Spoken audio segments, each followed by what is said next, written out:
Hi friends, welcome back to channel. இன்றைக்கி chicken biryani video தான் பார்க்க போகிறோம். சிக்கன் சொல்லிவிட்டு நைட்டு ஒரு 8:45 இருக்கும். போய் பானிபூரி சாப்பிட்டுட்டு சிக்கன் பிரியாணி செய்கிறதுக்கு தேவையான பொருள்லாம் வாங்கிட்டு வந்துட்டேன். வீட்டில் வந்துட்டு எல்லாமே இருந்துச்சு. சீரக சம்பா அரிசி, தயிர், அப்புறம் புதினா மல்லி மட்டும் வாங்கிட்டு வந்துட்டு சிக்கன் வாங்கிட்டு அங்கேயே 65 சூடாக போடுவாங்க. ரொம்பவே டேஸ்டியாக இருக்கும். ஸோ 100 கிராம் 50 ருபீஸ் கொடுப்பாங்க. அது வாங்கிட்டு வந்து பசங்களுக்கு கொஞ்சம் கொடுத்துட்டு அப்படியே நாங்கள் ஷேர் பண்ணி சாப்பிட்டுட்டு இஞ்சி பூண்டு அரைச்சிட்டேன். சிக்கன் வந்துட்டு கொஞ்சோண்டு மஞ்சத்தூள், லெமன் போட்டு வாஷ் பண்ணி வச்சாச்சு. ரொம்பவே டேஸ்டியாக வந்துருந்துச்சு. எப்படி செய்கிறதுன்னு பார்க்கலாம். இது வந்துட்டு ஏற்கனவே வீடியோவில் போட்டிருந்த புது பிரியாணி பாட் தான். 1 டேபிள் ஸ்பூன் அளவுக்கு நெய், ஒரு 50 ml அளவுக்கு ஆயில் சேர்த்துட்டு பட்டை, கிராம்பு, ஹோல் கரம் மசாலா, அப்புறம் கொஞ்சமாக சோம்பு சேர்த்துட்டு இதுதான் முக்கியம். எப்போவுமே நீங்கள் பிரியாணி செய்யும்போது காஞ்ச திராட்சை சேர்த்திங்க அப்படின்னா டேஸ்ட் ரொம்ப அல்டிமேட்டாக இருக்கும். கண்டிப்பாக ட்ரை பண்ணி பாருங்கள். காஞ்ச திராட்சை, பட்டை, கிராம்பு எல்லாம் சேர்த்துட்டு பொரிஞ்சு வந்ததுக்கப்புறம் 3 மீடியம் சைஸ் வெங்காயத்தை ஸ்லைஸ் பண்ணி வச்சுருக்கேன். இன்றைக்கி வந்துட்டு சீரக சம்பா அரிசியில் அரை கிலோவில் கொஞ்சம் எடுத்து வச்சுட்டு போட்டிருக்கேன். 3/4 போட்டிருக்கேன். சிக்கன் அரை கிலோ சேர்க்க போகிறேன். ஒரே ஒரு பச்சை மிளகாய் போட்டிருக்கேன் ஸ்பைசினஸ்க்கு. மசாலா சேர்ப்போம் இல்லையா, ஸோ இது வந்து ஃப்ளேவருக்காக ஜஸ்ட் ஒன்று போட்டிருக்கேன். 4 டீஸ்பூன் அளவுக்கு இஞ்சி பூண்டு பேஸ்ட் வந்துட்டு நல்லா ஃப்ளேவர் கொடுக்கும். ஸோ கொஞ்சம் கூட போடுறதுனால தப்பு கிடையாது. வெங்காயம் நல்லா வதங்கட்டும்.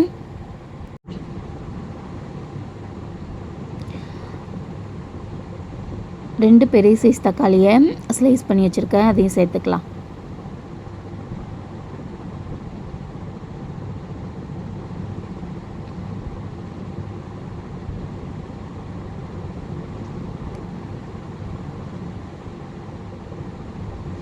வெங்காயம், தக்காளி நல்லா வதங்கணும். இப்போது சிக்கனும் ஒரு கை அளவுக்கு நல்ல புதினா மல்லியை வாஷ் பண்ணி வச்சுருக்கேன், அதையும் சேர்த்துக்கலாம். புதினா மல்லியோட சிக்கனும் சேர்ந்து தண்ணி விடும். ஸோ கொஞ்சமாக வதங்கட்டும். சிக்கன் வந்துட்டு ஈஸியாக வெந்துடும், நம்ம ரொம்ப கஷ்டப்பட தேவையில்ல. ஸோ கொஞ்சமாக உப்பு சேர்த்து நம்ம சிக்கனை வந்துட்டு வேக விட்டுலாம். தண்ணி எதுவும் சேர்க்க வேண்டாம். இப்போது சிக்கனே தண்ணி விடும்.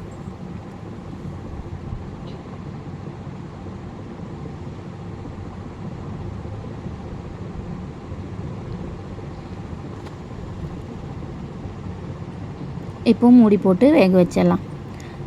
5 நிமிஷம் கழித்து எடுத்து பார்த்தோம் அப்படின்னா சிக்கன் வந்துட்டு நல்லா ஜூஸியாக இருக்கும். ஸோ நம்ம மசாலா சேர்த்துக்கலாம். நான் வந்துட்டு இன்றைக்கி சக்தி பிரியாணி மசாலா 3 டீஸ்பூன் அளவு, 3 மீடியம் சைஸ் ஸ்பூன் இருக்கும் இல்லையா, அந்த அளவுக்கு 3 சேர்த்துக்கிறேன். இது வந்துட்டு ரொம்பவே டேஸ்டியாக இருக்கும். எக்ஸ்ட்ராவாக ஒரே ஒரு டீஸ்பூன் காஷ்மீர் சில்லி சேர்க்குறேன். வேறு மசாலா எதுவும் நான் சேர்க்கலை. ஸோ கொஞ்சம் அதிகமாக பிரியாணி மசாலா சேர்த்துட்டேன். நீங்கள் மல்லித்தூள், கரம் மசாலா சேர்க்குற மாதிரி இருந்தால் பிரியாணி மசாலாவை 2 ஸ்பூனாக கம்மி பண்ணிக்கோங்க.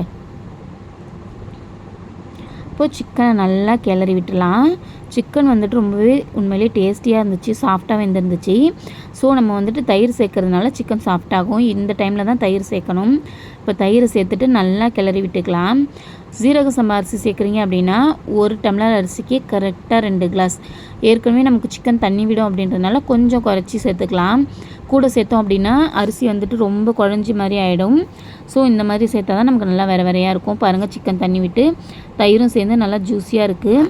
நம்ம வந்துட்டு ஏற்கனவே அரிசியை வாஷ் பண்ணி எடுத்து வச்சுருக்கேன். ஊற வைக்க வேண்டாம். பாஸ்மதி ரைஸ்னால் ஊற வச்சுக்கலாம். அதுக்கு 1க்கு 1.5 கிளாஸ் தண்ணி சேர்த்தா கரெக்டாக இருக்கும். நான் வந்துட்டு இப்போ 1 கப் அளவுக்கு தண்ணி ஊற்றிட்டேன். 1 கப் அரிசி எடுத்திருக்கேன். கொஞ்சமாக ஏற்கனவே தண்ணி, தயிர் எல்லாம் சேர்ந்து இருந்துச்சு. இன்னும் 3/4 கப் அளவுக்கு அரிசி போடும்போது தண்ணி ஊற்றுவேன். அப்போ நமக்கு ஈக்குவல் ஆகிடும். கரெக்டாக வெந்து நல்லா வந்துடும். வாஷ் பண்ணி வச்ச ரைஸையும் சேர்த்துக்கலாம்.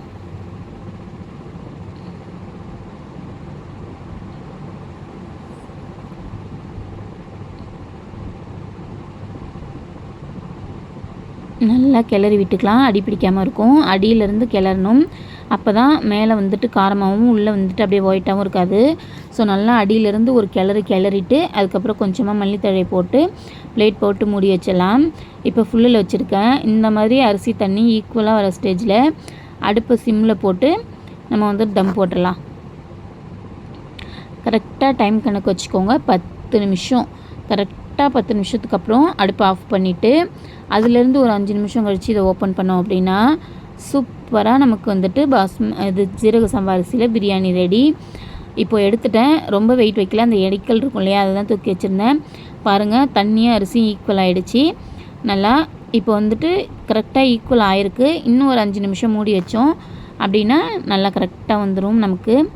உண்மையிலே ரொம்ப டேஸ்ட்டாக இருந்துச்சு ஃப்ரெண்ட்ஸ். இதுக்கு நடுவுலையே வந்துட்டு ஆனியனும் குக்கும்பரும் வச்சு ஒரு தயிர் பச்சடியும் ரெடி பண்ணிட்டேன். ஸோ சூப்பராக ஒரு பிரியாணி ரெடி பண்ணியாச்சு. அதிகபட்சம் இதுக்கு வந்துட்டு 1/2 மணி நேரம் ஆச்சு. நமக்கு வெங்காயம் தக்காளி கட் பண்ணுற டைம் தான், இஞ்சி பூண்டு அரைக்கிறது. நம்ம வீக்லி ஒன்ஸ் அரைச்சி வச்சோம் அப்படின்னா அந்த வேலையுமே இருக்காது. பாருங்கள், சிக்கன் நல்லா உடஞ்சி வருது, சாஃப்டாக வந்துட்டு ரொம்ப டேஸ்டியாக இருந்துச்சு. கண்டிப்பாக ட்ரை பண்ணி பாருங்கள்.